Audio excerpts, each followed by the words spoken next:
from the David and Rubenstein studio at WETA in Washington, and in the West from the Walter Cronkite School of Journalism at Arizona State University.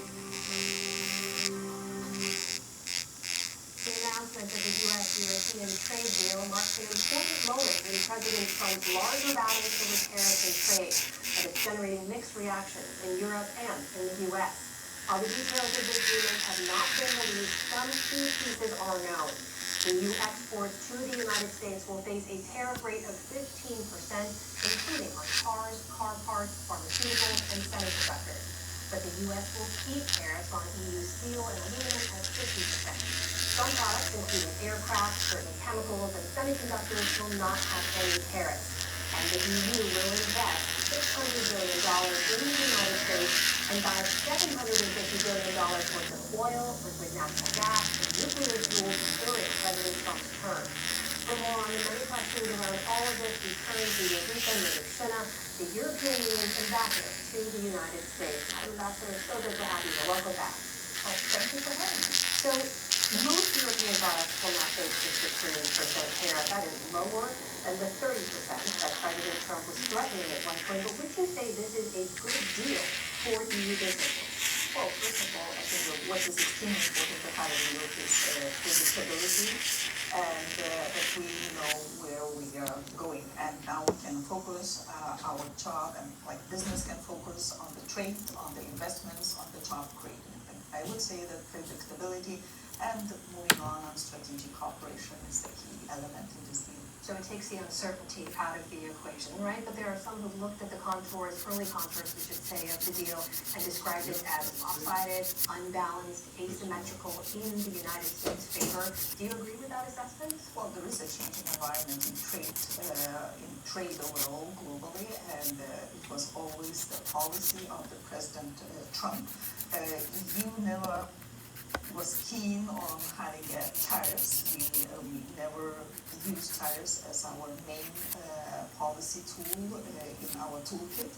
But I do believe that predictability, stability is very important for the business. Yes, it's a different reality from what was before. We will face, and our companies will face, around 70% of our trade will face tariffs. But we are still finalizing the details of the list where we have 0 for 0, so the tariffs will not be applied. And well, let's hope this 1.7 trillion of trade we are experiencing every year will remain here, because this actually creates 16 million jobs on both sides of the Atlantic. This 0 for 0 tariff could be something that applies to specific industries, is that what you're saying? Yes. You're not ready to say which ones are best. I think that the president of the commission already mentioned some of them, but still the work is in progress.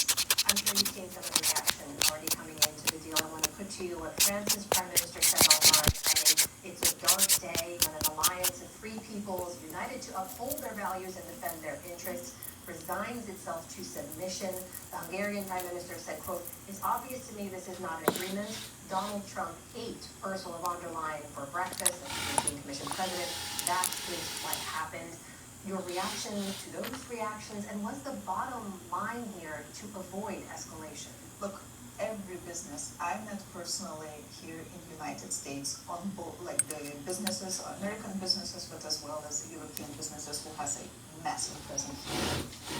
All the leaders in the European Council, the leaders were really for having a deal. So we have a deal, we have a predictability, we have a stability, and hopefully we know where we are heading. As I said, tariffs was not really the choice of the EU, but I think that we have to measure ourselves from the point where we are right now. So right now, our car industry is facing 27.5% of the tariffs. The steel and aluminum is at 50%. So I think, and there are several cases built on here in the United States on chips, on engines, on aviation. We don't know where those two investigations will land. So I'm sure that having this clarity right now gives the business a bit of relief to see how they will go forward. Is it fair to say, in the EU's approach to this, it was not going to go back to the old way it was, so the goal was to mitigate whatever damage might be brought or however high the tariffs might go? Is that fair? Well, I think that this was really what the President Trump was trying to do. He wants to rebalance trade relations with his partners around the world, globally. We are among the biggest, we're actually the biggest trading partner for the United States, and I don't see this kind of a going backwards. We have to work and see, like, one thing is to deal with trade and how much we trade and what kind of the rules and basic tariffs, baseline tariffs we have. Another to see, are there common challenges which we have to approach and work together in order to make sure, for example, to protect ourselves from the overcapacity of non-market economies. So there are other areas where we'll have to cooperate as well from now on. The $750 billion pledge to buy American energy from the EU, we know that will be spread out over President Trump's remaining 3 years. Where exactly will that be directed? Has that been decided yet? Well, look, there are a lot of companies and governments who are already buying energy resources. So we're buying like really very limited.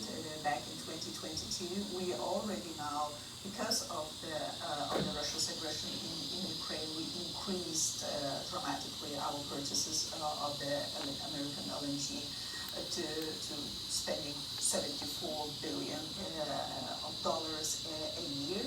But on top of that, what is happening right now in EU, we are actually phasing out all Russian LNG, refined oil, and as well nuclear fuel. And this is a huge opportunity for the United States to supply these needs, which EU will need in the upcoming few years. And I think that this is where actually the 750 comes in. We need not only resources themselves, but we need a strategic security, a geopolitical security, which when you partner with an ally in this kind of the most important strategic sector, actually, which is brought with the supplies. I need to ask you briefly about the other major news we're covering on Israel's war in Gaza and the steps to address the starvation crisis there. We know the EU's view of this conflict. France, as you know, has just announced that they're going to be joining other EU member states to officially recognize Palestine. Do you see these official recognitions helping in some way to work towards a two-state solution that the EU has long out? So recognition of one or another country is actually national competence. So it's national governments of the member states will make those decisions, and it will remain in their hands. But I have to admit that EU has a long-standing policy on Palestine. We have already supported and provided humanitarian aid, which is at the level of 500 million. It's 17,000 children who are right now in that area. We use the tools of humanitarian evacuation of the mostly injured people from there, and our principals are really in the close contacts with Israeli ministers as well to make sure that the humanitarian corridors are open and we can provide as much support as possible. Does recognizing Palestine get you closer to a two-state solution, though? Do you still believe that's possible? I think that whatever makes the people really help to solve the humanitarian crisis should remain on the agenda in the hands of the member states. That is EU's ambassador to the United States, Jovita Milevshina. Madam Ambassador, thank you for your time. Thank you.